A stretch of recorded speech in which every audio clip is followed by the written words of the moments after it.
Mr. President, you have 2 young daughters. I do. And I have a 19-year-old daughter myself. And I am wondering what kind of debt and what kind of future will they face if you and Congress don't reform Social Security, Medicare, and Medicaid? Well, there are a couple of different aspects to the deficit and the debt. The one that we can solve right now, if we get together in a sensible kind of way, is the amount of debt that we're accumulating on an annual basis, sort of our annual deficits. And my budget freezes spending for 5 years. And what that does is it solves the short-term problem by saying we're not going to spend any more money than we're taking in. That requires some painful cuts in some areas, some cuts that I'd prefer not to have to do, but I think it's important for us to get that right. We then have 88% of the budget that really involves these various entitlement programs. Social Security is really not our big problem. I mean, Social Security we've got to tweak a little bit, but basically we can finance that well into the future.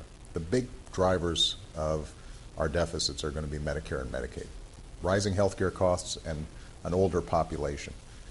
That's part of the reason we passed healthcare reform. And the Congressional Budget Office, which is bipartisan, has already said that that'll take about $1 trillion off of our debt. But we're going to have to do more. And my goal here is to deal with the short-term problem of our by freezing the budget, and then engaging with Republicans. I think that we should be able to come up with additional ideas to reduce health care costs so that Medicare and Medicaid are on a firmer footing and we're not leaving this debt behind, because otherwise the interest alone on the debt is going to consume just about every aspect of our federal budget and would require either outrageously high taxes or cuts in benefits that won't protect our seniors.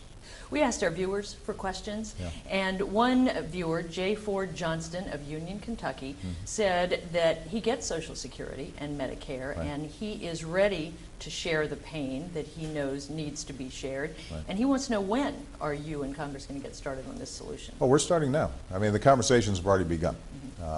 But you know, the key on both Social Security as well as Medicare is making sure that we do changes that strengthen the system, that make sure that the same amount of money going out is the same amount of money coming in. And it's going to require a whole range of different ideas. As I said, Social Security is a little easier to deal with. We know there are just 4 or 5 different things that we could do, and the question is, what's the best mix? Medicare is a little tougher because it involves the healthcare system as a whole, and that's why health reform was so important. Just changing how hospitals incentivize their doctors, you know, how to cut down infection rates, you know, how many tests are taken, are we using health IT? All these complicated aspects of the healthcare system, we've got to make the system as a whole more efficient. We've begun doing that, but we've got some more areas where potentially Democrats and Republicans can cooperate. For example, trying to deal with medical malpractice liability, something that does appear to add some cost to the healthcare system. That's something the Republicans have been talking about for a long time. I'm now interested in working with them to see if we can make improvements on that front. Another question from a viewer named Tony Ross. He started a small trucking company in 2009, Yeah. and he has 7 employees. Yeah. But he says his health care rates just went up 40%. Right. And he says, how is he supposed to sustain growth and create jobs with costs like that? And he also says that you said health care reform would lower costs. So what happened? Well, it actually will. First of all, he may not be aware that he is right now going to be eligible for tax credits he's paying on his employees. As a consequence of health care reform, he can get up to 35% of the costs of those premiums deducted from his taxes. And those credits are available right away. Longer term, by 2014, over the next couple of years, he's going to be able, as a small business, to buy into a big pool that includes, by the way, members of Congress, so you know it's a pretty Must good be deal. good. And that will allow him to have the same negotiating power with insurance companies that big companies already possess. And that's the main idea around health reform, was small businesses, individuals who don't work for a big company, a lot of times they pay a much higher rate than folks who are part of a big pool. So what we've said is, let's have all those folks in a big pool, and if we do that, we can lower rates for everybody and people can get a better deal. Unemployment in Ohio, Kentucky, and Indiana is hovering around 10%. The Wilmington, Ohio area is still struggling. They lost 7,000 jobs 2 years ago when DHL pulled out. There has been some federal assistance, but what message do you have for tri-state voters that the change you promised is working? Well, I think we've got pretty strong evidence. When I came in, we were losing millions of jobs every month. We're now growing again, and the economy's grown for 6 consecutive quarters. We've added over 1 million private sector jobs to the economy, and the projections, because of the tax cut, the bipartisan tax cut deal that we cut during the lame duck session, we now know that everybody's paychecks are a little bit bigger. Businesses are getting incentives to invest more in plants and equipment, and so the estimates are that the economy is going to grow a lot faster this year than anybody anticipated. So, look, folks are still hurting.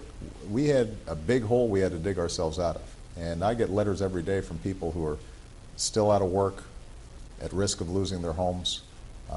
They still need help, but I think the trend lines are right, and the key is for us now to make sure that we don't stymie this growth by making imprudent cuts.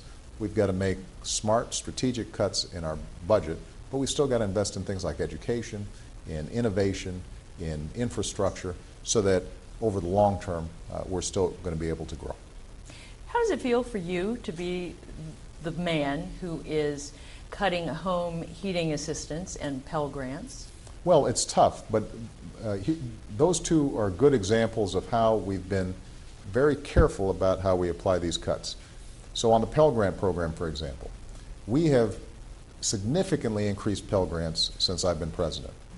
Millions of more students now qualify for Pell Grants than they did when I came in, and each Pell Grant gets about $800 more.